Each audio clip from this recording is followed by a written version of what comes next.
तो दोस्तों स्वागत करते हैं आपका एक नए से वीडियो में। दोस्तों आज के इस वीडियो में हम 10th क्लास बायोलॉजी के चैप्टर नंबर 2 श्वसन के कुछ महत्वपूर्ण ऑब्जेक्टिव क्वेश्चन को कवर करेंगे। चलिए देखते हैं पहला नंबर क्वेश्चन क्या कहता है। पहला नंबर क्वेश्चन है कि श्वसन जीवों के लिए क्यों आवश्यक है।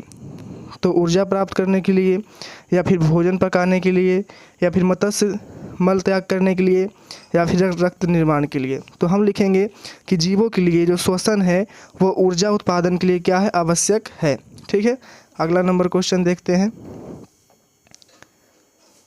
क्वेश्चन नंबर 2 में क्या कह रहा है। क्वेश्चन नंबर 2 में कह रहा है कि ग्लूकोज के पूर्ण ऑक्सीकरण से क्या मुक्त होता है। जब ग्लूकोज पूर्ण रूप से टूट जाता है तो क्या मुक्त होता है, केवल ऑक्सीजन, या फिर केवल ऑक्सीजन, या फिर एटीपी, या नाइट्रोजन, या क्लोरोफिल। तो हम लिखेंगे कि ग्लूकोज के पूर्ण ऑक्सीकरण से ऊर्जा मुक्त होता है। क्या मुक्त होता है, ऊर्जा मुक्त होता है। ठीक है, अगला नंबर क्वेश्चन देखते हैं। क्वेश्चन नंबर 3 में क्या कह रहा है कि वायवीय श्वसन किसकी उपस्थिति में होती है। वायवीय श्वसन किसकी उपस्थिति में होती है, तो ऑक्सीजन की उपस्थिति में, या कार्बन डाइऑक्साइड की उपस्थिति में, या नाइट्रोजन की उपस्थिति में, या हाइड्रोजन की उपस्थिति में। तो हम लिखेंगे कि वायवीय श्वसन ऑक्सीजन यानी कि O2 के उपस्थिति में होती है। ठीक है, अगला नंबर क्वेश्चन देखते हैं। दोस्तों आप इस वीडियो में अंत तक बने रहिएगा, टोटल ऑब्जेक्टिव क्लियर करा देंगे। ठीक है, 4 नंबर क्वेश्चन में क्या है, वायवीय श्वसन किस गैस के बिना होती है। अवायवीय श्वसन किस गैस के बिना होती है। तो हम लिखेंगे कि अवायवीय श्वसन ऑक्सीजन गैस के बिना ही पूर्ण हो जाती है। ठीक है, चौथा नंबर क्वेश्चन के बाद 5वां नंबर क्वेश्चन में क्या कह रहा है कि माइटोकॉन्ड्रिया में कौन सा श्वसन होता है। माइटोकॉन्ड्रिया में कौन सा श्वसन होता है, वायवीय श्वसन, या अवायवीय श्वसन, या फिर क्यूवन, या फिर प्रकाश संश्लेषण। तो हम लिखेंगे कि माइटोकॉन्ड्रिया में वायवीय श्वसन होता है। कौन सी श्वसन होती है, तो वायवीय श्वसन होती है। ठीक है, क्वेश्चन नंबर 6। क्वेश्चन नंबर 6 में कह रहा है कि एटीपी का पूरा नाम क्या है। एटीपी का पूरा नाम क्या है, तो हम लिखेंगे कि एटीपी का पूरा नाम एडिनोसिन ट्राइफॉस्फेट है। ठीक है, एडिनोसिन ट्राइफॉस्फेट है। अगला नंबर देखते हैं, क्वेश्चन नंबर 7। क्वेश्चन नंबर 7 में कह रहा है कोशिका की ऊर्जा मुद्रा किसे कहा जाता है। कोशिका की ऊर्जा मुद्रा किसे कहा जाता है, तो हम लिखेंगे कि कोशिका की ऊर्जा मुद्रा एटीपी को कहा जाता है। ठीक है, अगला नंबर क्वेश्चन देखते हैं। Question number 8। क्वेश्चन नंबर 8 में कह रहा है ग्लूकोज के विखंडन से पायरुवेट कहाँ बनता है। ग्लूकोज के विखंडन से पायरुवेट कहाँ बनता है, तो हम लिखेंगे कि ग्लूकोज के विखंडन से पायरुवेट कोशिका द्रव्य में बनती है। कहाँ बनती है, कोशिका द्रव्य में बनती है। ठीक है, अगला नंबर क्वेश्चन देखते हैं। Question number 9। क्वेश्चन नंबर 9 में कह रहा है कि ईस्ट में अवायवीय श्वसन के दौरान क्या बनता है। ईस्ट में अवायवीय श्वसन के दौरान क्या बनता है, तो एथेनॉल, या CO2, या फिर लैक्टिक अम्ल, या फिर केवल जल, या फिर केवल ऑक्सीजन। तो हम लिखेंगे कि ईस्ट में अवायवीय श्वसन के दौरान CO2 और एथेनॉल बनता है। क्या बनता है, CO2 और एथेनॉल बनता है। ठीक है, क्वेश्चन नंबर 10 देखते हैं। क्वेश्चन नंबर 10 में है कि भारी व्यायाम के समय पेशियाँ में क्या जमा होता है। जब हम लगातार व्यायाम यानी कि कसरत करते हैं, योगा करते हैं, तो हमारे शरीर में क्या जमा होता है, तो लैक्टिक अम्ल जमा होता है। क्या जमा होता है, लैक्टिक अम्ल जमा हो जाता है। ठीक है, अगला नंबर क्वेश्चन देखते हैं 11। क्वेश्चन नंबर 11 में क्या कह रहा है। क्वेश्चन नंबर 11 में कह रहा है मनुष्य में मुख्य श्वसन अंग कौन सा है। मनुष्य में मुख्य श्वसन अंग कौन सा है। ऑप्शन ए फेफड़ा, ऑप्शन बी श्वास नली, ऑप्शन डी हृदय, ऑप्शन डी यकृत। तो हम लिखेंगे कि मनुष्य में मुख्य श्वसन अंग फेफड़ा है। ठीक है, क्या है, फेफड़ा है। अगला नंबर क्वेश्चन देखते हैं। Question number 12। क्वेश्चन नंबर 12 में क्या कह रहा है। 12 में कह रहा है श्वास नली पर छल्ले जैसी संरचना किसकी बनी होती है।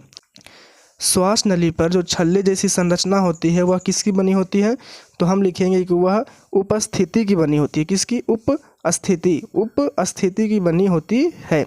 ठीक है, अगला नंबर क्वेश्चन देखते हैं 13। क्वेश्चन नंबर 13 में क्या कर रहा है कि फेफड़ों के अंदर वायु वाहिकाएं कहाँ क्या कहलाती है, सॉरी, फेफड़ों के अंदर वायु वाहिकाएं क्या कहलाती है? तो हम लिखेंगे कि फेफड़ों के अंदर वायु वाहिकाएं ब्रोंकिओल कहलाती है। क्या कहलाती है? ब्रोंकिओल कहलाती है। क्वेश्चन नंबर 14 देखते हैं। 14 में कह रहा है कि फेफड़ों में गैसों का विनिमय कहाँ होता है? फेफड़ों में गैसों का विनिमय कहाँ होता है? तो हम लिखेंगे कि फेफड़ों में गैसों का विनिमय क्रूपिका में होता है। कहाँ होता है? तो एल्वोली में होता है। एल्वोली मतलब क्रूपिका, ठीक है, क्रूपिका में होती है। अगला नंबर क्वेश्चन देखते हैं 15।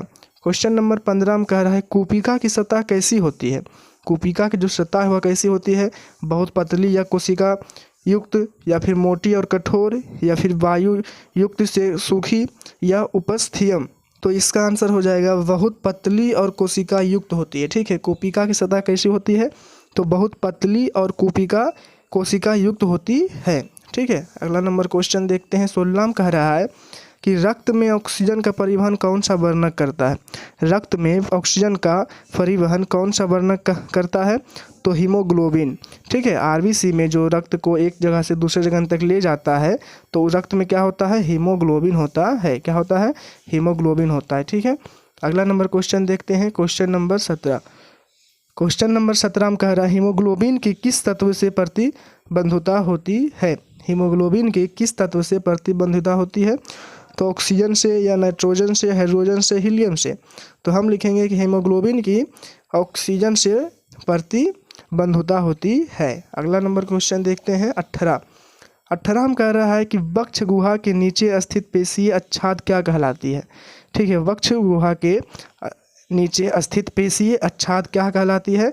तो हम लिखेंगे कि वक्ष गुहा के नीचे स्थित पेशीय अच्छाद डायफ्राम कहलाती है। क्या कहलाती है? डायफ्राम कहलाती है।